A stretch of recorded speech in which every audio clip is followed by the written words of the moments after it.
Welcome back, students. Today in this class, we'll take up the steps of an interview. So we've already discussed what interview is and why it is conducted. In this lesson today, we shall discuss about the steps of interview. Like any other method, ਜਦੋਂ ਵੀ ਤੁਸੀਂ ਕਿਸੇ ਦਾ interview ਲੈਣੀ, the very first step is preparing for the interview. We need to prepare for the interview. Now, what are the preparations that need to be done? The first preparation is setting the objectives. You need to know what is the purpose of interview, like why we are conducting the interview, what is the basic reason behind that interview. So ਸਭ ਤੋਂ ਪਹਿਲਾਂ ਆਪਾਂ ਇਹ decide ਕਰਦੇ ਹਾਂ ਕਿ ਜਿਹੜਾ ਸਾਡਾ ਇੰਟਰਵਿਊ ਕਰਨ ਦੇ ਉਦੇਸ਼ ਕੀ ਨੇ, ਕਿੰਨਾ ਉਦੇਸ਼ਾਂ ਨੂੰ ਧਿਆਨ ਵਿੱਚ ਰੱਖ ਕੇ ਇੰਟਰਵਿਊ ਹੈ ਜਿਹੜੀ ਉਹ ਕੀਤੀ ਜਾਣੀ ਹੈ. ਸੋ that is what is the first step that you keep in mind. It is good if you write down your objectives. Why? Because then once you write down the objectives, it will help you to finalize the things easily and ਤੁਸੀਂ ਭੁੱਲੋਗੇ ਵੀ ਨਹੀਂ. So the very first step is writing down the reasons ਜਾਂ purpose of the interview, ਕਿ interview ਕਿਸ ਨਾ ਕਾਰਨ ਨਾਲ ਕਰਕੇ ਕੀਤੀ ਜਾ ਰਹੀ ਹੈ, ਉਹਦਾ ਮੁੱਖ ਉਦੇਸ਼ ਕੀ ਹੈ. Second very important preparation point is knowing the interview ਦੇ ਵਿੱਚ, because it is a one to one interaction. ਤੁਸੀਂ interview ਲੈਣ ਵਾਲਾ interview ਦੇਣ ਵਾਲੇ ਨਾਲ direct contact ਵਿੱਚ interact ਕਰਦਾ ਹੈ. ਬਹੁਤ ਜ਼ਰੂਰੀ ਹੁੰਦਾ ਹੈ ਕਿ ਤੁਸੀਂ ਉਸਨੂੰ ਜਾਣੋ ਜਿਸ ਦੀ ਤੁਸੀਂ interview ਲੈਣ ਜਾ ਰਹੇ ਹੋ, ਕਿਉਂਕਿ obviously ਜੇ ਕੋਈ ਬੰਦਾ introvert ਹੈ, ਘੱਟ ਬੋਲਦਾ ਹੈ, ਤਾਂ ਉਹਦੇ ਤੋਂ ਸਵਾਲਾਂ ਦੇ ਜਵਾਬ ਲੈਣੇ ਮੁਸ਼ਕਿਲ ਹੋਣਗੇ. ਐਟ ਦ ਸੇਮ ਟਾਈਮ ਜੇ ਕੋਈ ਐਕਸਟਰੋਵਰਟ ਹੈ, ਬਹੁਤ ਜ਼ਿਆਦਾ ਬੋਲਦਾ ਹੈ, ਤਾਂ ਹੋ ਸਕਦਾ ਕਿ ਉਹ ਬੇਲੋੜੀਂਦਾ ਜਾਣਕਾਰੀ ਵੀ ਤੁਹਾਨੂੰ ਦਿੰਦਾ ਰਹੇ. ਤੁਸੀਂ ਕਿਵੇਂ ਉਸਨੂੰ ਕੰਟਰੋਲ ਕਰੋਗੇ so that you get the required information. ਫਿਰ ਕੋਈ ਇਨਸਾਨ ਬਹੁਤ ਚਲਾਕ ਹੋ ਸਕਦਾ ਹੈ, ਮੈਨੂਪੂਲੇਟਿਵ ਹੋ ਸਕਦਾ ਹੈ, ਤੇ ਉਹ ਤੁਹਾਨੂੰ ਝੂਠੀ ਇਨਫੋਰਮੇਸ਼ਨ ਵੀ ਦੇ ਸਕਦਾ ਹੈ. ਸੋ ਇਸ ਲਈ ਵੈਰੀ ਇੰਪੋਰਟੈਂਟ ਹੈ ਕਿ ਤੁਸੀਂ ਆਪਣੇ ਇੰਟਰਵਿਊ ਨੂੰ ਚੰਗੀ ਤਰ੍ਹਾਂ ਜਾਣਦੇ ਹੋਵੋ, ਤਾਂ ਜੋ ਤੁਸੀਂ ਇੰਟਰਵਿਊ ਨੂੰ ਉਹਦੇ ਮੁਤਾਬਿਕ ਸ਼ਡਿਊਲ ਕਰ ਸਕੋ ਐਂਡ ਜਿਹੜੇ ਆਪਣੇ ਸਵਾਲ ਨੇ ਉਹ ਇਸ ਤਰ੍ਹਾਂ ਪੁੱਛ ਸਕੋ ਤਾਂ ਜੋ ਤੁਹਾਨੂੰ ਨੂੰ ਸਹੀ ਜਵਾਬ ਹੈ ਜੋ ਉਹ ਦਿੱਤੇ ਜਾਣ.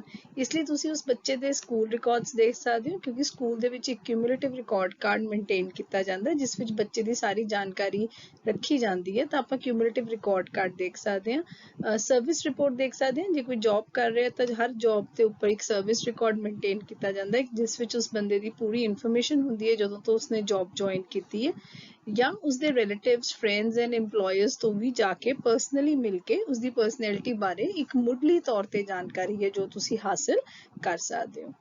ਤੀਸਰਾ ਇੱਕ ਅਹਿਮ, ਜਦੋਂ ਵੀ ਕੋਈ ਇਨਸਾਨ ਕਾਉਂਸਲਿੰਗ ਲਈ ਸਾਡੇ ਕੋਲ ਆਉਂਦਾ ਹੈ ਜਾਂ ਬਿਹੇਵੀਅਰ ਦੀ ਪ੍ਰੋਬਲਮ ਨਾਲ ਸਾਡੇ ਕੋਲ ਆਉਂਦਾ ਹੈ, ਬਹੁਤ ਜ਼ਰੂਰੀ ਹੁੰਦਾ ਹੈ ਕਿ ਉਹ ਤੁਹਾਡੇ ਤੇ ਵਿਸ਼ਵਾਸ ਕਰੇ, ਕਿਉਂਕਿ ਆਪਣੀ ਜ਼ਿੰਦਗੀ ਨਾਲ ਸੰਬੰਧਿਤ ਅਹਿਮ ਜਾਣਕਾਰੀਆਂ ਕੋਈ ਸਾਡੇ ਨਾਲ ਤਾਂ ਹੀ ਸਾਂਝੀਆਂ ਕਰੇਗਾ ਜੇ ਉਹ ਸਾਡੇ ਤੇ ਵਿਸ਼ਵਾਸ ਕਰਦਾ ਹੋਏਗਾ. ਵਿਸ਼ਵਾਸ ਕਾਇਮ ਕਰਨ ਦੇ ਕਾਫੀ ਢੰਗ ਹੋ ਸਕਦੇ ਨੇ, ਉਸ ਵਿੱਚੋਂ ਇੱਕ ਬਹੁਤ ਅਹਿਮ ਢੰਗ ਹੈ ਕਿ ਕਿਸੇ ਦੂਸਰੇ ਇਨਸਾਨ ਦੀ ਪ੍ਰਾਈਵੇਸੀ ਨੂੰ ਰਿਸਪੈਕਟ ਕਰਨਾ. ਤੁਹਾਡੇ ਜਿੱਥੇ ਤੁਸੀਂ ਇੰਟਰਵਿਊ ਲਓ ਉਸ ਜਗ੍ਹਾ ਦੇ ਉੱਤੇ ਇਸ ਤਰ੍ਹਾਂ ਦਾ ਮਾਹੌਲ ਹੋਣਾ ਚਾਹੀਦਾ ਹੈ ਕਿ ਇੰਟਰਵਿਊ ਦੇਣ ਵਾਲੇ ਨੂੰ ਇਸ ਚੀਜ਼ ਦਾ ਵਿਸ਼ਵਾਸ ਹੋਵੇ ਕਿ ਉਸਦੀ ਜਾਣਕਾਰੀ ਇਹਨਾਂ ਕਮਰੇ ਵਿੱਚ ਹੀ ਰਹੇਗੀ ਜਾਂ ਇੱਕ ਪ੍ਰਾਈਵੇਟ ਸਿਚੁਏਸ਼ਨ ਦੇ ਵਿੱਚ ਉਸਦੀ ਜਾਣਕਾਰੀ ਉਹ ਤੁਹਾਡੇ ਨਾਲ ਸ਼ੇਅਰ ਕਰ ਰਿਹਾ ਹੈ. ਸੋ ਇਸ ਲਈ ਤੁਸੀਂ ਉਸਨੂੰ ਕੰਫਰਟੇਬਲ ਤਾਂ ਕਰਨਾ ਹੈ. ਇਸ ਦੇ ਨਾਲ ਨਾਲ ਪ੍ਰਾਈਵੇਸੀ ਦਾ ਮਤਲਬ ਇਹ ਨਹੀਂ ਹੈ ਕਿ ਆਪਾਂ ਹਨੇਰੇ ਵਾਲਾ ਕਮਰਾ ਕੋਈ ਲੈ ਆਈਏ ਜਿਹਦੇ 'ਚ ਨਾ ਕੋਈ ਖਿੜਕੀ ਹੋਵੇ ਨਾ ਕੋਈ ਦਰਵਾਜ਼ਾ ਹੋਵੇ. ਇੱਕ ਰੋਂਗਲੀ ਵੈਂਟੀਲੇਟਡ ਰੂਮ ਵੀ ਤੁਹਾਨੂੰ ਨਰਵਸ ਕਰ ਦਿੰਦਾ ਹੈ. So you should make sure ਕਿ ਤੁਹਾਡਾ interview is comfortable, at the same time his privacy is respected. Then be empathetic. ਦੂਸਰੇ ਦੀ ਪਰਸਨੈਲਿਟੀ ਤੇ ਤਾਂ ਅਸੀਂ ਕਾਫੀ ਵਰਕਆਊਟ ਕਰ ਲੈਂਦੇ ਹਾਂ, ਬਟ ਤੁਹਾਡੀ ਆਪਣੀ ਸ਼ਖਸੀਅਤ ਇੰਟਰਵਿਊਅਰ ਦੇ ਰੂਪ ਵਿੱਚ ਵੀ ਇੱਕ ਬਹੁਤ ਜ਼ਿਆਦਾ ਸਪੈਸ਼ਲ ਹੋਣੀ ਚਾਹੀਦੀ ਹੈ, ਜਿਸ ਵਿੱਚ ਇੱਕ ਅਹਿਮ ਆਸਪੈਕਟ ਹੈ ਐਮਪੈਥੈਟਿਕ ਹੋਣਾ, ਸਹਾਨੁਭੂਤੀ ਰੱਖਣਾ, ਦੂਸਰੇ ਦੀ ਪ੍ਰੋਬਲਮ ਨੂੰ ਸਮਝਣਾ. ਕਿਉਂਕਿ ਜਿਸ ਤਰ੍ਹਾਂ ਦਾ ਬਿਹੇਵੀਅਰ ਤੁਸੀਂ ਸ਼ੋਅ ਕਰੋਗੇ ਉਹ ਤੁਹਾਡੇ ਵੀ ਨੋਨ ਵਰਬਲ ਕਿਊਜ਼ ਤੋਂ ਹਿੰਟ ਲੈ ਕੇ ਤੁਹਾਡੇ ਤੇ ਵਿਸ਼ਵਾਸ ਕਾਇਮ ਕਰੇਗਾ. ਤੇ ਜੇ ਇੰਟਰਵਿਊ ਦੇਣ ਵਾਲੇ ਨੂੰ ਇਸ ਤਰ੍ਹਾਂ ਲੱਗਦਾ ਰਹੇਗਾ ਕਿ ਸ਼ਾਇਦ ਉਹ ਬਹੁਤ ਜ਼ਿਆਦਾ ਗਲਤ ਇਨਸਾਨ ਹੈ ਤਾਂ ਉਹ ਆਪਣੀ ਜਾਣਕਾਰੀ ਤੁਹਾਡੇ ਨਾਲ ਸ਼ੇਅਰ ਨਹੀਂ ਕਰੇਗਾ.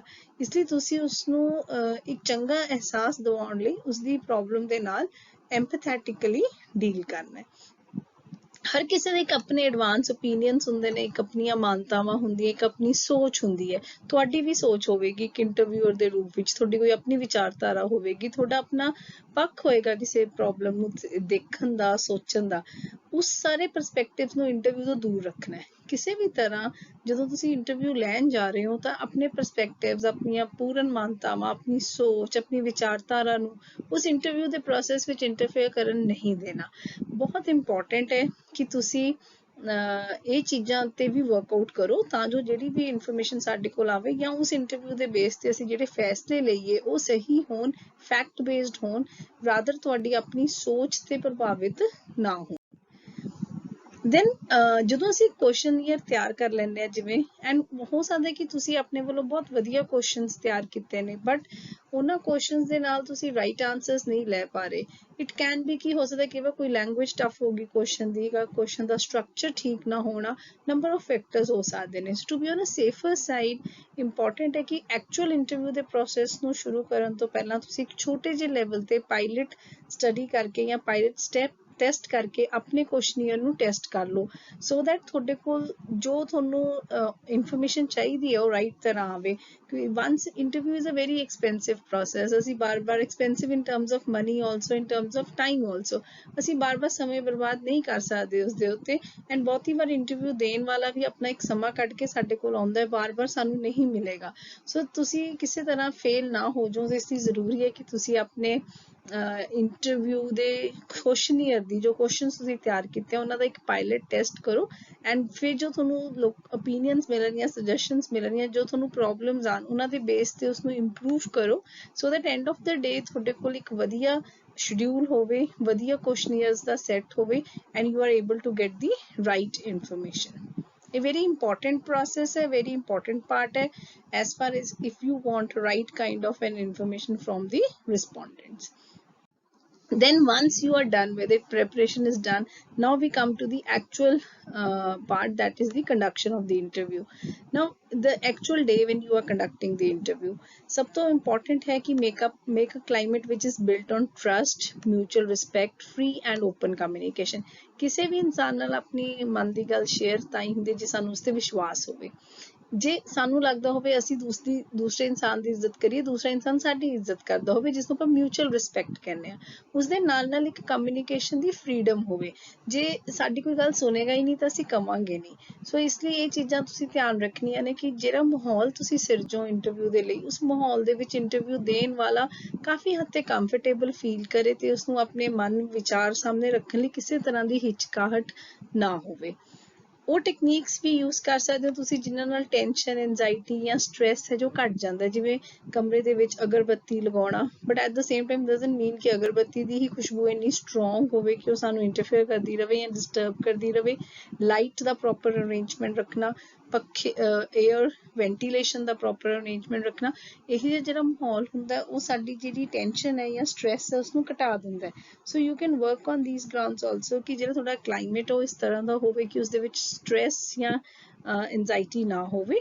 Plus at the same time ਤੁਹਾਡਾ ਐਟੀਟਿਊਡ ਤੇ ਵਰਬਲ ਕਮਿਊਨੀਕੇਸ਼ਨ ਵੀ ਬਹੁਤ ਇੰਪੋਰਟੈਂਟ ਹੈ। ਤੁਸੀਂ ਕਿਹੜੀ ਭਾਸ਼ਾ ਯੂਜ਼ ਕਰਦੇ ਹੋ, ਤੁਹਾਡੇ ਵਰਡਸ ਕਿਸ ਤਰ੍ਹਾਂ ਦੇ ਨੇ, ਤੁਸੀਂ ਗੱਲ ਕਰਨ ਲੱਗੇ ਦੂਸਰੇ ਇਨਸਾਨ ਨਾਲ ਕਿਵੇਂ ਦੀ ਗੱਲ ਕਰਦੇ ਹੋ। ਜੇ ਇੰਟਰਵਿਊ ਨੂੰ ਐ ਲੱਗਦਾ ਰਹੇਗਾ ਕਿ ਜਿਵੇਂ ਸ਼ਾਇਦ ਉਹ ਬਹੁਤ ਨਿਮਾਣਾ ਇਨਸਾਨ ਹੈ ਤਾਂ ਉਹ ਤੁਹਾਡੇ ਤੇ ਨਾਲ ਗੱਲ ਆਪਣੀ ਸ਼ੇਅਰ ਨਹੀਂ ਕਰੇਗਾ। ਸੋ ਹੀ ਸ਼ੁੱਡ ਯੋਰ ਐਟੀਟਿਊਡ, ਤੁਹਾਡਾ ਵਤੀਰਾ ਉਸ ਇਨਸਾਨ ਨਾਲ, ਤੁਹਾਡੀ ਭਾਸ਼ਾ ਦੇ ਚੁਣੇ ਗਏ ਸ਼ਬਦ ਬਹੁਤ ਧਿਆਨ ਨਾਲ ਅਸੀਂ ਚੁਣਨੇ ਆ। ਇੱਕ ਪੋਜ਼ਿਟਿਵ ਤੇ ਕੰਫਰਟੇਬਲ ਅਰੇਂਜਮੈਂਟ ਹੈ ਜਿਹੜਾ ਉਹ ਤੁਸੀਂ ਇਸਟੈਬਲਿਸ਼ ਕਰੋ, ਰਾਈਟ। ਕਾਉਂਸਲਿੰਗ ਦੇ ਪ੍ਰੋਸੈਸ ਨੂੰ ਪ੍ਰੋਪਰ ਐਕਸਪਲੇਨ ਕਰੋ ਆਪਣੇ ਕਲਾਇੰਟ ਨੂੰ, ਫੈਸਿਲਿਟੇਟ ਕਰੋ ਕਮਿਊਨੀਕੇਸ਼ਨ। ਐਵੇਂ ਨਹੀਂ ਜਿਵੇਂ ਮੈਂ ਤੁਹਾਨੂੰ ਕੋਈ ਸਵਾਲ ਪੁੱਛਾਂ, ਹੋ ਸਕਦਾ ਕਿ ਸਾਹਮਣੇ ਵਾਲਾ ਉਸਦਾ ਜਵਾਬ ਹੀ ਨਾ ਦੇਵੇ ਤਾਂ ਆਪਾਂ ਚੁੱਪ ਕੇ ਜਵਾਬ ਦੀ ਵੇਟ ਨਹੀਂ ਕਰਨੀ। ਆਪਾਂ ਇਸ ਤਰ੍ਹਾਂ ਦਾ ਮਾਹੌਲ ਸਿਰਜਣਾ ਕਿ ਸਾਡਾ ਕਲਾਇੰਟ ਜਾਂ ਜਿਸ ਇਨਸਾਨ ਦੀ ਅਸੀਂ ਇੰਟਰਵਿਊ ਲੈ ਰਹੇ ਹਾਂ ਉਹ ਸੁਭਾਵਿਕ ਤੌਰ ਤੇ ਸਾਡੇ ਹਰ ਪ੍ਰਸ਼ਨ ਦਾ ਉੱਤਰ ਦੇਵੇ। ਸੋ ਉਸਦੇ ਜੋ ਵੀ ਕੰਸਰਨਸ ਹੈ ਜਾਂ ਚਿੰਤਾਵਾਂ ਨੇ ਜੋ ਉਸਨੇ ਆਪਣੇ ਅੰਦਰ ਦਬਾ ਰੱਖੀਆਂ ਨੇ, ਇਸ ਪ੍ਰਕਿਰਿਆ ਦੇ ਨਾਲ ਤੁਸੀਂ ਉਹਨਾਂ ਨੂੰ ਬਾਹਰ ਕੱਢੋ ਸੋ ਦੈਟ ਤੁਸੀਂ ਉਸਨੂੰ ਪ੍ਰੋਪਰਲੀ ਅਸਿਸਟ ਹੈ ਜਿਹੜਾ ਉਹ ਕਰ ਸਕੋ। Plan with the client to obtain assessment data needed to the process with the counseling process. एक plan करो, client ਨੂੰ part of the interview ਬਣਾਓ ਕਿ how you will get that data. Counselling ਦੇ ਪ੍ਰੋਸੈਸ ਨੂੰ ਚੰਗੀ ਤਰ੍ਹਾਂ ਸਮਝੋ, ਉਸ ਦੀਆਂ ਰਿਸਪੌਂਸਿਬਿਲਿਟੀਜ਼ ਵੀ ਸਮਝਾਓ। Even if you are N expert, ਤੁਸੀਂ ਪ੍ਰੋਬਲਮ ਦਾ ਸਮੱਸਿਆ ਦਾ ਹੱਲ ਲੱਭਣ ਦੀ ਕੋਸ਼ਿਸ਼ ਕਰੋ। ਇੱਕ ਡਾਕਟਰ ਵੀ ਇਲਾਜ ਤਾਂ ਹੀ ਕਰੇਗਾ ਜੇ ਮਰੀਜ਼ ਉਸਨੂੰ ਆਪਣੀ ਪੂਰੀ ਪ੍ਰੋਬਲਮ ਦੱਸੇਗਾ। ਇਹ ਚੀਜ਼ ਤੁਹਾਨੂੰ ਆਪਣੇ ਕਲਾਇੰਟ ਨੂੰ ਸਮਝਾਉਣੀ ਜ਼ਰੂਰੀ ਹੈ। ਰੀਜ਼ਨਸ ਕਿਉਂ ਲੋੜ ਪੈਂਦੀ ਹੈ ਕਾਉਂਸਲਿੰਗ ਦੀ। ਇੰਡੀਆ ਦੇ ਵਿੱਚ ਕਾਉਂਸਲਿੰਗ ਬਹੁਤ ਵੱਡਾ ਟੈਬੂ ਹੈ। ਸਾਨੂੰ ਲੱਗਦਾ ਸ਼ਾਇਦ ਅਸੀਂ ਦਿਮਾਗੀ ਤੌਰ ਤੇ ਜ਼ਿਆਦਾ ਪਰੇਸ਼ਾਨ ਹਾਂ ਜਾਂ ਕਮਲੇ ਹੋ ਗਏ ਹਾਂ ਵੀ ਕਿਸੇ ਕਾਉਂਸਲਰ ਕੋਲ ਜਾਣ ਦੀ ਲੋੜ ਪੈ ਰਹੀ ਹੈ। ਤਾਂ ਸਾਨੂੰ ਜੋ ਇਨਸਾਨ ਤੁਹਾਡੇ ਕੋਲ ਆ ਗਿਆ ਉਸਨੂੰ ਇਹ ਦੱਸਣਾ ਪਏਗਾ, ਤੁਹਾਨੂੰ ਉਸਨੂੰ ਵਿਸ਼ਵਾਸ ਕਰਨਾ ਪਏਗਾ ਕਿ ਉਸਨੇ ਕੋਈ ਗਲਤ ਫੈਸਲਾ ਨਹੀਂ ਕੀਤਾ। ਜ਼ਿੰਦਗੀ ਦੀਆਂ ਸਮੱਸਿਆਵਾਂ ਨੂੰ ਨਜਿੱਠਣ ਲਈ ਬਹੁਤ ਵਾਰ ਸਾਨੂੰ ਕਿਸੇ ਮਾਹਰ ਦੀ ਲੋੜ ਪੈਂਦੀ ਹੈ ਐਂਡ ਉਹ ਮਾਹਰ ਕੋਲ ਜੇ ਅੱਜ ਤੁਸੀਂ ਆਏ ਹੋ ਤਾਂ ਤੁਹਾਡਾ ਇਸ ਨਾਲ ਫਾਇਦਾ ਹੀ ਹੋਵੇਗਾ। So you need to create such kind of an environment ਜਿਸ ਦੇ ਨਾਲ ਤੁਸੀਂ ਆਪਣੀ ਪ੍ਰੋਬਲਮ ਨੂੰ ਚੰਗੀ ਤਰ੍ਹਾਂ ਸਮਝ ਸਕੋ। ਰਿਸਪੋਂਡੈਂਟ ਦਾ ਬਹੁਤ ਲੰਬੇ ਸਮੇਂ ਤੱਕ ਵੇਟ ਨਾ ਕਰਵਾਓ, right. So you should be punctual, polite and courteous. ਇਹ ਨਹੀਂ ਕਿ ਕਲਾਇੰਟ ਤੁਹਾਡੀ ਲੰਬੇ ਸਮੇਂ ਲਈ ਵੇਟ ਕਰ ਰਿਹਾ ਹੈ ਉਸ ਨਾਲ ਉਸਨੂੰ ਲੱਗੇਗਾ ਕਿ as if he is unimportant. You should be polite, you should be punctual, right. ਇੱਕ ਇੰਟਰਵਿਊ ਸ਼ੁਰੂ ਕਰਨ ਤੋਂ ਪਹਿਲਾਂ ਜਿਹੜੇ ਤੁਹਾਡੇ ਮਕਸਦ ਹੈ ਉਸ ਇੰਟਰਵਿਊ ਦਾ ਉਹ ਬਹੁਤ ਕਲੀਅਰਲੀ ਸਪਸ਼ਟ ਸ਼ਬਦਾਂ ਦੇ ਵਿੱਚ ਐਕਸਪਲੇਨ ਕਰ ਦਿੱਤਾ ਜਾਣਾ ਹੈ। ਤੁਹਾਡਾ ਕੰਮ ਸੁਣਨ ਦਾ ਜ਼ਿਆਦਾ ਹੋਣਾ ਚਾਹੀਦਾ, ਬੋਲਣ ਦਾ ਘੱਟ ਹੋਣਾ ਚਾਹੀਦਾ। ਇਸ ਲਈ ਤੁਹਾਡੇ ਅੰਦਰ ਬਹੁਤ ਵੱਡੇ ਲੈਵਲ ਤੇ ਵਧੀਆ ਲਿਸਨਿੰਗ ਸਕਿੱਲਸ ਹੋਣੇ ਜ਼ਰੂਰੀ ਨੇ। ਇਹ ਜਿਹਾ ਮਾਹੌਲ ਸਿਰਜੋ ਕਿ ਜਵਾਬ ਆਵੇ ਤੁਹਾਡੇ ਕੋਲ, ਜਿਵੇਂ ਆਪਾਂ ਪਹਿਲਾਂ ਵੀ ਗੱਲ ਕਰੀਏ। ਸੋ ਇਸ ਲਈ ਜ਼ਰੂਰੀ ਹੈ ਕਿ ਤੁਸੀਂ ਰਾਈਟ ਟਾਈਪ ਆਫ ਕੁਐਸਚਨਸ ਪੁੱਛੋ, ਉਹ ਕੁਐਸਚਨ ਜਿਨ੍ਹਾਂ ਦੇ ਅਰਥ ਸਪਸ਼ਟ ਹੋਣ ਤੇ ਇੱਕ ਰਾਈਟ ਆਨਸਰ ਸਾਨੂੰ ਮਿਲੇ। ਜਦੋਂ ਅਸੀਂ ਇੰਟਰਵਿਊ ਲੈਂਦੇ ਹਾਂ 10-20 ਮਿੰਟਸ ਦਾ ਸੈਸ਼ਨ ਹੁੰਦਾ ਹੈ। 10-20 ਮਿੰਟ ਦੇ ਸੈਸ਼ਨ ਦੇ ਵਿੱਚ ਹੋਈ ਸਾਰੀ ਗੱਲ ਤੁਹਾਨੂੰ ਮੂੰਹ ਜ਼ਬਾਨੀ ਜਾਂ ਸਿੱਧੇ ਤੌਰ ਤੇ ਯਾਦ ਰਹੇਗੀ ਇਹ ਜ਼ਰੂਰੀ ਨਹੀਂ ਹੈ। ਇਸ ਲਈ ਇੰਟਰਵਿਊ ਨੂੰ ਰਿਕਾਰਡ ਵੀ ਕੀਤਾ ਜਾਂਦਾ ਹੈ। ਬਟ ਜੇ ਤੁਸੀਂ ਇੰਟਰਵਿਊ ਨੂੰ ਰਿਕਾਰਡ ਕਰਨਾ ਹੈ ਤਾਂ ਐਥਿਕਸ ਦੇ ਅੰਡਰ ਇੰਟਰਵਿਊ ਨੂੰ ਇਹ ਗੱਲ ਪਹਿਲਾਂ ਦੱਸੀ ਜਾਏਗੀ ਕਿ ਇੰਟਰਵਿਊ ਹੈ ਜਿਹੜੀ ਉਹ ਰਿਕਾਰਡ ਕੀਤੀ ਜਾਣੀ ਹੈ। ਐਂਡ ਇਸ ਕਰਕੇ ਇਸ ਲਈ ਤੁਸੀਂ ਕੋਈ ਵੀ ਮੈਥਡ ਯੂਜ਼ ਕਰ ਸਕਦੇ ਹੋ, ਜਿਵੇਂ ਨੋਟ ਟੇਕਿੰਗ ਮੈਥਡ। ਸਿੰਪਲ ਤੁਸੀਂ ਜਵਾਬ ਦੀ ਜੋ ਹਿੰਟਸ ਹੈ ਜਾਂ ਸ਼ਾਰਟ ਫਾਰਮਸ ਦੇ ਵਿੱਚ ਆਪਣੇ ਕੋਲ ਨੋਟ ਕਰੋ।